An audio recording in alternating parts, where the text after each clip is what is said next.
드리겠습니다. 하나님 감사합니다. 봄이 벌써 지나가는 것 같고 여름도 다가오는 것 같습니다. 하나님, 어떤 계절의 변화 속에도 굳건하게 반석되어 우리의 삶을 인도하신 주님을 의지하고자 이 자리에 앉은 우리 캠프 선교의 지체들을 기억하여 주시고 붙잡은 주님을 따라 살고 그 은혜로 누리며 그 은혜 때문에 주님의 말씀을 전할 수밖에 없는 우리 되기를 또한 소망하오니 오늘 또 허락된 예배 속에서 주의 음성이 들릴 때 나의 말씀으로 받아들여 우리의 사무실 안에서 그리고 우리의 직장 안에서 주의 뜻을 능히 드러내는 하나님의 성도로서 삶을 살아가는 우리 캠프 선교의 지체들 되시도록 이 예배 주의 손에 붙잡아 주시옵소서. 오늘도 우리와 함께 하시는 주님을 찬양하며 예수님의 이름으로 기도합니다. 아멘. 네, 오늘 소가 줄 수는 없나요? 라는 제목을 가지고 주의 말씀 나누도록 하겠습니다. 교회가 주님과 늘 동행하면 좋겠지만 때로는 교회도 주님과 결별할 때가 있는 것 같습니다. 교회만 당연히 주님이 계시는 것도 인정할 수 있겠지만 실제로 성경은 우리가 교회 안에도 주님이 계시지 않을 수 있다는 얘기를 능히 하고 있습니다. 그리고 성경은 주님을 따르지 않는 교회, 주님을 알지 못하는 교회에서 일어날 수 있는 여러 가지 폐단을 또한 다루어 주고 있는 거죠. 혹시나 여러분은 어떻게 생각하십니까? 여러분의 교회가 주님을 따라가고 계십니까? 주님을 참 주인으로 섬기고 계십니까? 저는 능히 그리하시리라 생각합니다. 그렇다면 만약 여러분의 교회가 주님과 상관없는 주님을 따르지 않는 교회가 된다면 어떤 현상들이 일어난다는 것 한번 좀 생각해 보신 적이 있으십니까? 실제로 성경은 그 얘기 제법 많이 합니다. 대표적으로 주님께서 교회를 처음으로 세우신 장면이 나옵니다. 물론 이제 예수 그리스도를 통하여 우리가 아는 교회가 설립되지만은 그 전부터 하나님께서는 그의 백성을 불러내심을 통하여 교회라 주님을 섬길 수 있는 곳으로 부르셨죠. 그래서 처음 교회라고 부르셨다면 아마 모세가 이집트에서 그의 백성을 데리고 나와서 광야에서 주의 성소를 세우면서 시작된 교회가 아닌가 싶습니다. 주님을 섬기는 단체가 되겠죠.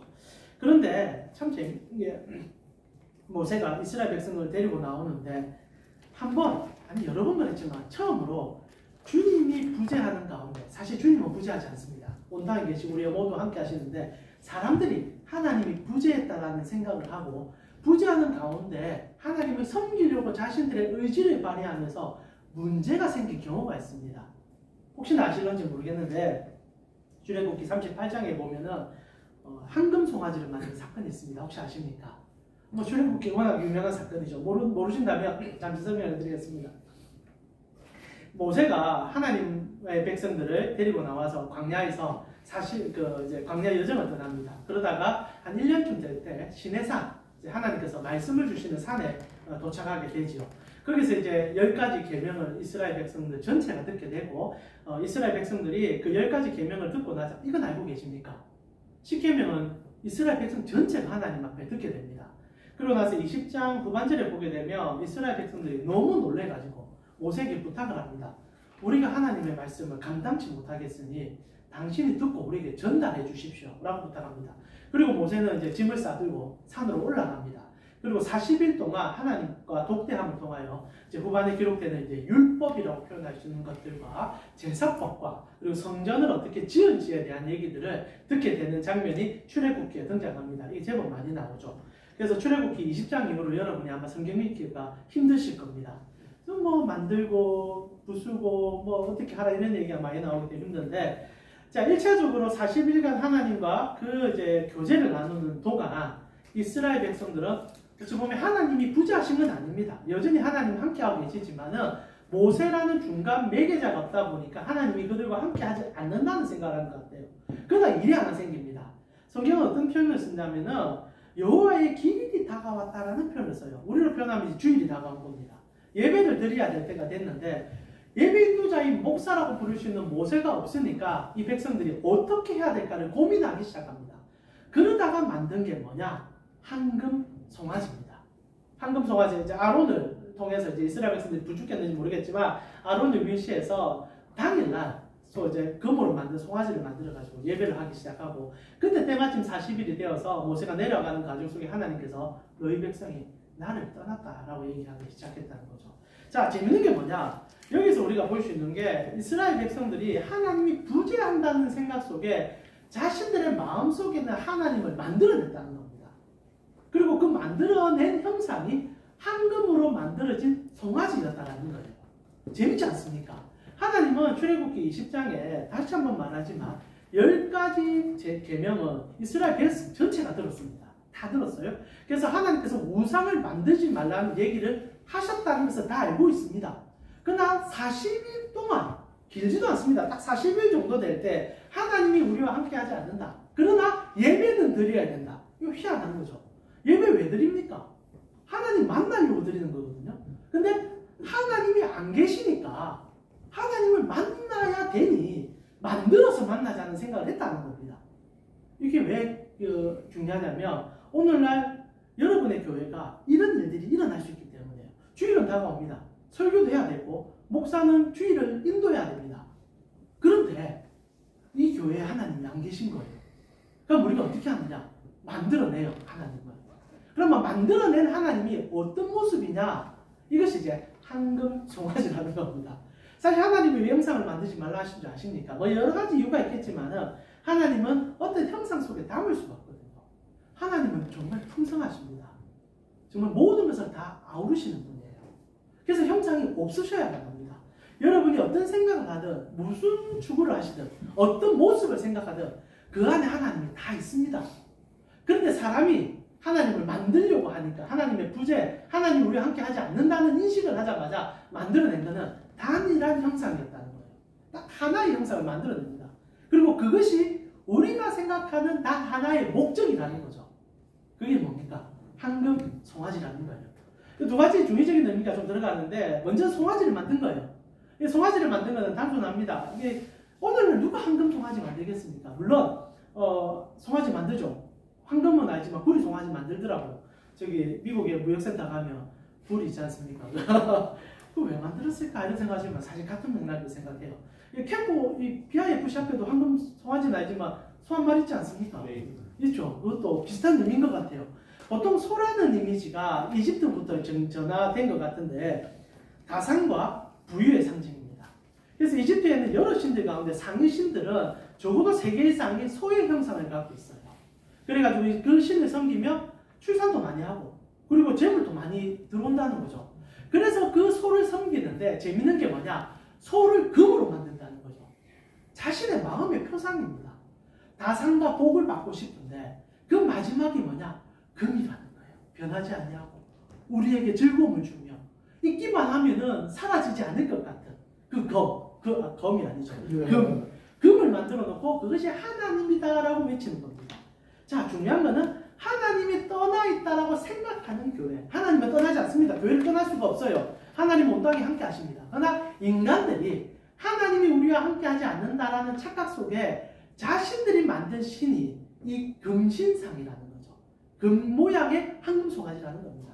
자, 오늘날 만약 여러분의 교회가 황금 송아지만을 얘기하는 교회라면 여러분 빨리 떠나는 게 좋습니다. 쉽게 말하면 이런 거겠죠. 설교가 기승전결 잘 되고 잘 먹고 복 받는다는 얘기를 하는 경우가 있습니다. 물론 뭐 대부분 그런 교회는 아니겠지만은 우리가 이제 기복이라고 부르는 얘기죠. 저는 기복이 나쁘다고 생각하지 않습니다. 힘들고 지치는데 하나님께서 위로하시는 분이거든요. 다시 한번 말하지만 기복도 하나님 안에 있습니다. 그러나 그게 전부가 아니라는 거예요. 근데 인간들은 기복만 전부로 만든다는 거죠. 송아지를 만들어서 금을 씹어서 그것이 우리가 추구하는 하나님이라는 겁니다. 그랬을 때 사단이 나는 거죠. 교회가 교회답지 않을 뿐 아니라 문제가 생각이 됩니다. 출애굽기는 그 일로 통하여 이스라엘 백성들이 많이 죽습니다. 하나님이 죽이라는 건 아니에요. 모세가 직접 내려오고 금신상 만든 걸 보고 나서 너무 놀래가지고 하나님과 언약의 두 돌판을 깨고 그리고 레위인들을 불려서 죽여버리라고 합니다. 스스로 정화 작업이 좀 끝이는 작업들이 있는데 중요한 거는 그리하고 나면은 꼭 일어나는 문제가 있다는 거예요. 교회가 하나님을 섬기지 아니하고 황금 송아지를 섬기는 경우에 일어나는 문제가 뭐냐? 서로 배척하고 싸우고 욕심으로 교회를 이끌어간다는 거죠. 실제로 지금 우리 한국교회 전부가 그렇진 않지만은 굵직굵직한 교회들이 황금 송아지를 숭배하고 있지 않습니까?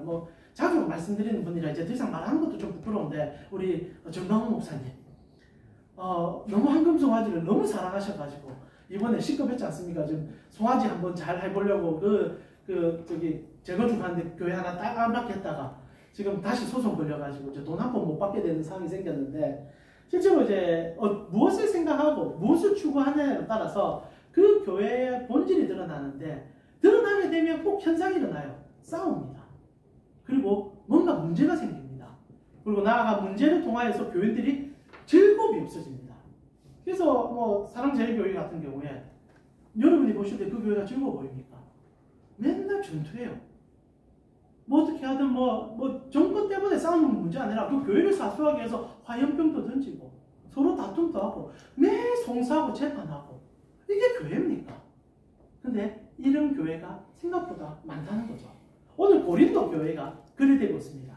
오늘 바울이 저번 주 5장 1절에서 13절 전체를 살펴볼 때 음행의 문제에 대한 얘기를 다루다가 저희가 설교 가운데 우상숭배 문제까지 함께 다뤘어요. 사실 모든 문제는 우상숭배가 들어가 있습니다. 그런데 이제 바울이 Q&A라고 했잖아요. 고린도 전서가. 질문이 있으면 답을 하는 형식입니다. 그래서 음행에 대한 얘기를 하고 난 다음에 교회 송사 문제에 대한 질문이 들어온 거예요. 그리고 오늘 바울이 얘기합니다. 고린도 교회 안에 제법 많은 사람들이 서로가 서로를 고소하고 고발하는 일이 생긴 것 같아요.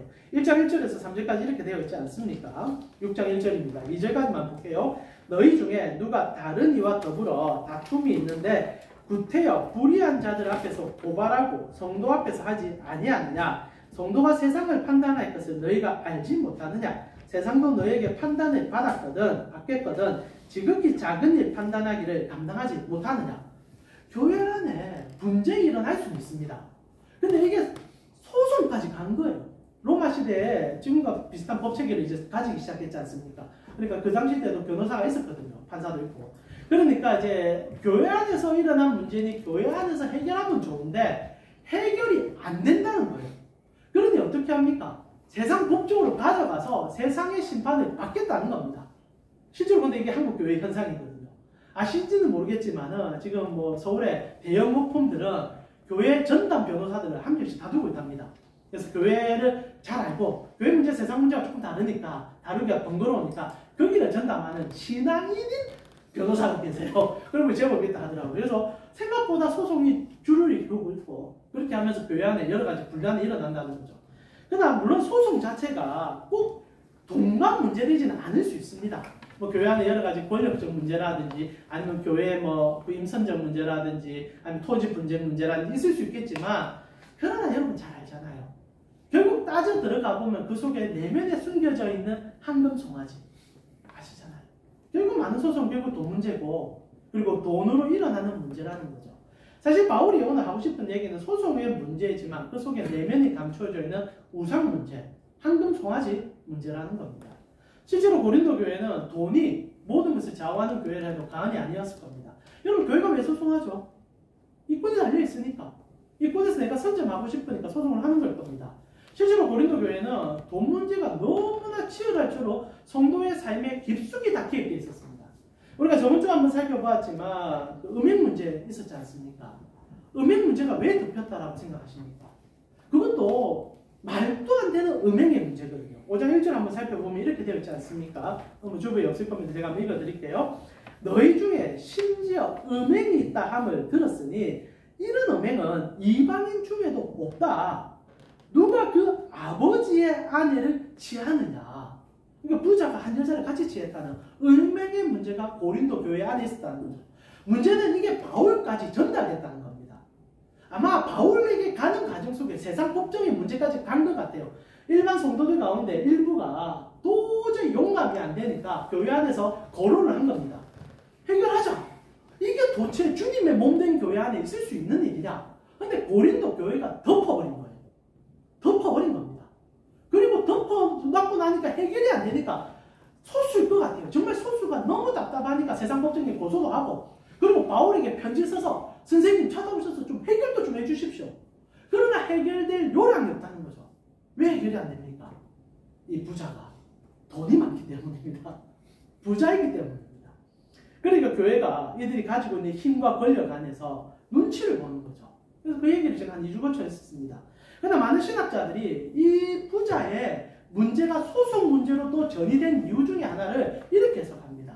여러분 부자가 한 여자를 취했습니다. 단순히 음행 문제 같죠? 아닙니다. 이거 황금 송아지 문제고 이거 재산에 대한 문제입니다. 당시도 그렇지만 오늘날도 동일한 문제인데요. 아버지가 자녀들에게 재산을 물려줍니다.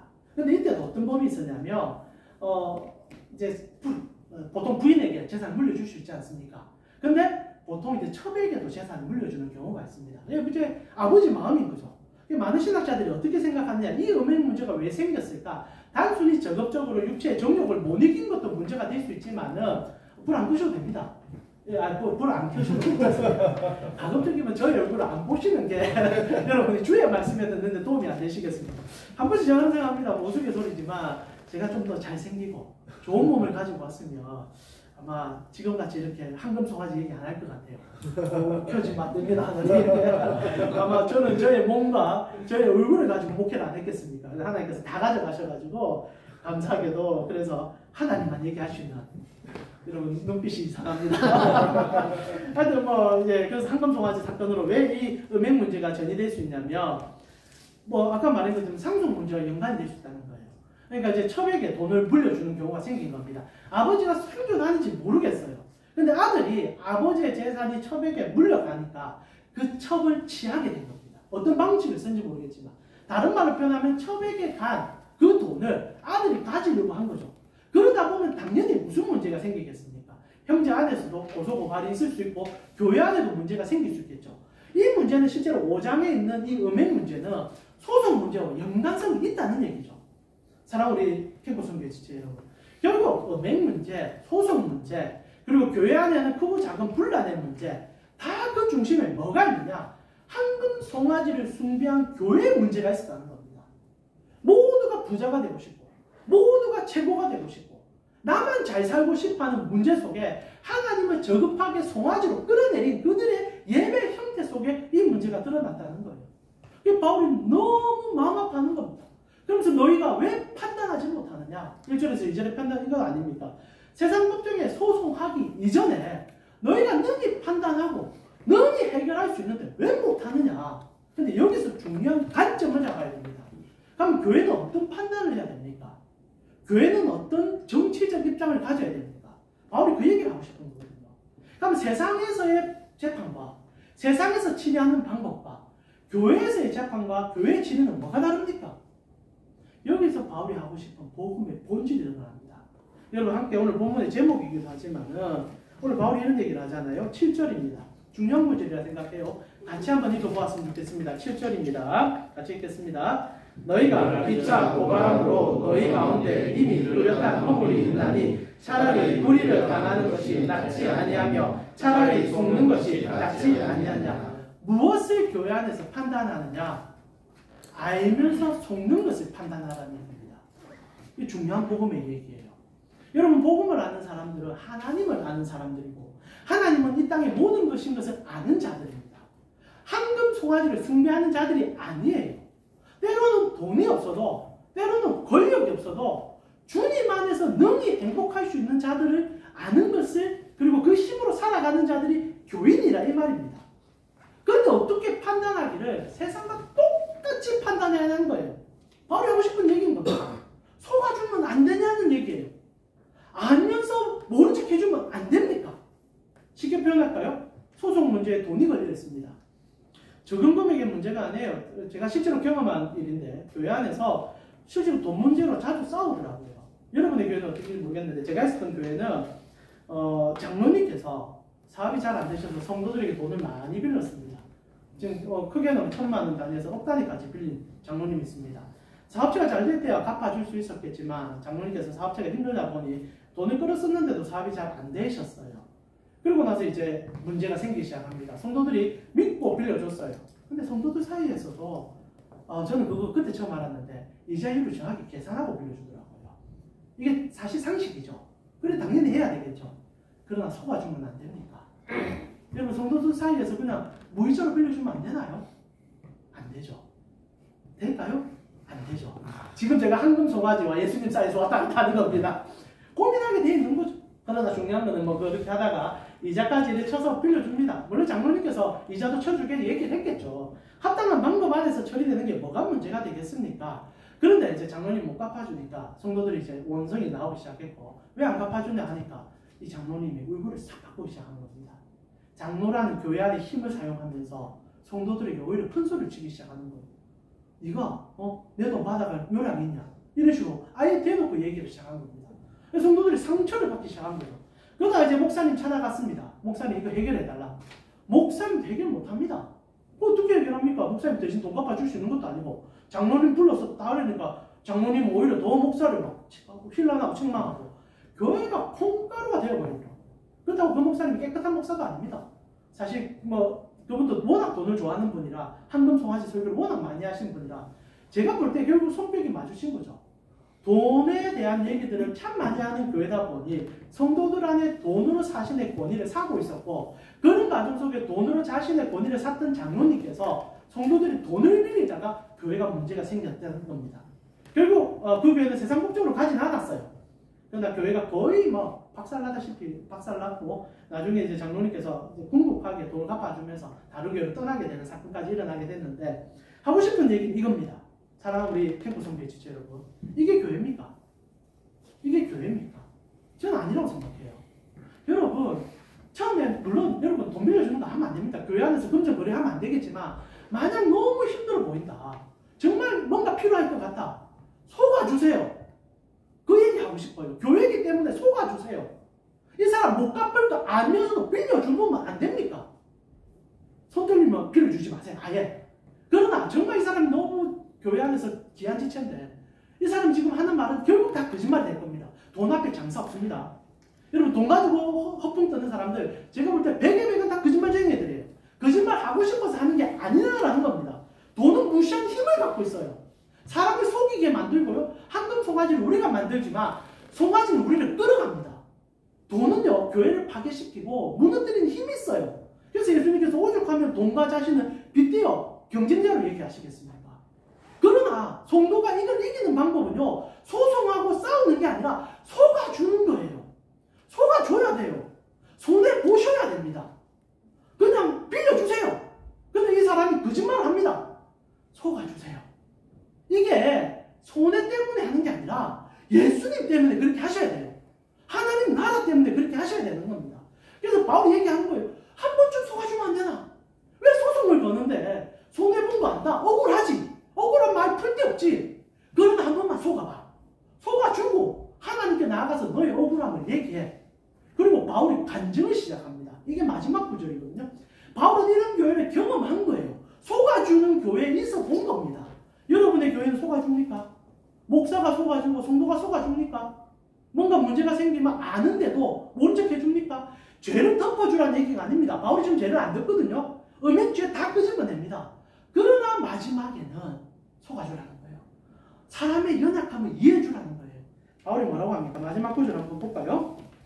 9절부터 11절인데 바울이 이렇게 얘기합니다. 불의한 자가 하나님 나라를 유업으로 받지 못할 줄을 알지 못하느냐? 유혹을 받지 말라. 음행하는 자나 우상숭배하는 자나 간음하는 자나 탐색하는 자나 남색하는 자나 도적이나 탐욕을 부리는 자나 술 취하는 자나 모욕하는 자나 속여빼하는 자들은 하나님 나라를 유업으로 받지 못한다. 여러분, 술꾼들도 하나님 나라를 유업으로 못 받는다 합니다. 그러나 이 얘기는 바울이 정죄하려고 하는 얘기가 아닙니다. 이 간증이에요. 더 중요한 건 11절입니다. 우리 같이 한번 11절 읽어보았으면 좋겠습니다. 같이 읽겠습니다. 너희 중에 이와 같은 자들이 있더니 주 예수 그리스도의 이름과 우리 하나님의 성령 안에서 씻음과 거룩함과 의롭다 하심을 받았느니라. 교회가 이런 사기꾼들이, 속이는 자들이, 음행자들이 들어왔는데 우리 다 알았잖아. 들어왔는데 바뀌었잖아. 사람 됐잖아. 죄인이 새 사람 됐잖아. 이게 교회야. 바로 그 간증을 하는 거예요. 그래서 속아주라는 얘기를 하는 겁니다. 사실 몰라서 속으면 호구입니다. 그러나 알면서 속아주면요, 주님의 사랑입니다. 주님의 사랑입니다. 속아주라고 한다고 덮어주라는 얘기 아닙니다. 그 사람이 변화될 것을 믿기 때문에, 그 사람이 하나님 앞에 쓰임받을 것을 소망하기 때문에, 내 뜻이 이 땅에 썩어질 한금 송아지가 아니기 때문에, 때로는 내가 조금 손해를 보더라도, 때로는 내에게 아픔이 좀 있더라도 예수님 믿고 한 번쯤은 속아주는 거죠. 그때 우리가 얻을 열매가 뭐냐? 영혼이라는 겁니다. 행복이라는 거예요. 사람의 변화를 본다는 겁니다. 어느 단체에서 이렇게 해줍니까? 조금만 손해봐도 소송 고발하고 조금만 손해봐도 어떻게 하든 멱살 잡고 끌어내리려고 하는데 그러다 보니 교회까지 그러고 있는데 누군가가 손을 놓는 겁니다. 누군가가 그리하지 않는다는 거예요. 사람들이 아마 웃을 겁니다. 바보 같은 놈들이다. 바보 같은 놈들이다. 바보가 되어 주십시오.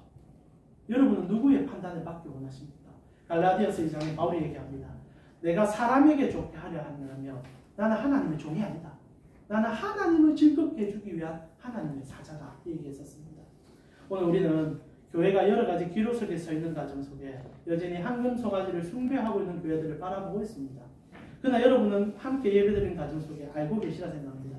그게 잘못됐다는 거. 그러면 잘못됐기 때문에 싸울 수 있습니다. 그러나 말씀 마무리하면서요. 싸우기 이전에 한 번쯤은 속아 주십시오. 한 번쯤은 넘어가 주시고 한 번쯤은 손해도 봐 주십시오. 물론 결코 좋은 게 안 들어올 수 있습니다. 그래서 우리에게 가장 좋은 은혜가 뭡니까? 우리의 무릎 있지 않습니까?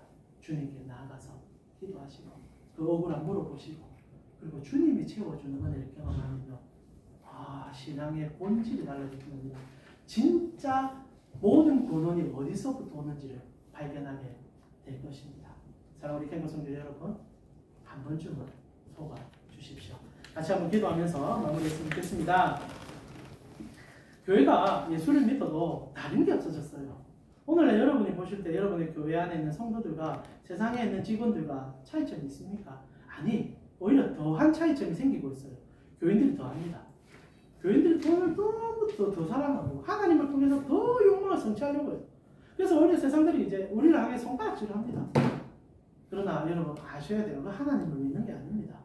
황금 송아지, 여호와의 절일이 다가오니까 자기들끼리 만들어 놓은 송아지를 섬기는 우상 숭배 속에 이루어진 거침없는 행동들이라는 거죠. 진짜 예수 믿으면요 속아줍니다. 진짜 예수 믿으면요 포기합니다. 진짜 예수 믿으면요 영혼 변화의 생명을 겁니다. 여러분 어떻게 캠프 안에 계십니까? 이 거대한 황금 송아지를 숭배하고 있는 이 안에서 어찌 보면 여러분만이 하나님의 실존을 보여줄 수 있는데 똑같이 생각하십니까? 그러면 가슴을 좀 치셨으면 좋겠어요. 그렇지 않는다면 힘을 달라고 기도해 주셨으면 좋겠습니다. 이 시간 주님 이 캠프 안에서 내가 황금 송아지를 숭배하는 자가 아닌 내가 아는 예수 그리스도를 섬기고 그분으로 예배하는 자로 남게 하여 주시고 그 은혜를 드러내며 때로는 속아주기도 하고 때로는 포기도 할 수 있는 우리의 신앙이 되게 하여 주시옵소서. 함께 기도하면서 오늘 예배 주께 올려드렸으면 좋겠습니다. 같이 기도드리겠습니다. 하나님 감사합니다. 오늘 우리 사랑하는 캠프 성도의 지체들과 함께 때로는 우리를 힘겹게 하는 말이지만 예수를 따르는 삶의 모습을 다시 한번 생각해 보고 있습니다. 여전히 치열한 이 황금 송아지의 판단에서 우리는 어떻게 하든 조금 더 많은 황금을 소유하고 싶은 자들일지는 모르겠습니다. 그러나 하나님 오늘 또 말씀 속에서 우리를 비추어 계명하여 주셨으니 다시 한번 우리가 주님을 따르는 삶을 고민하기 시작합니다.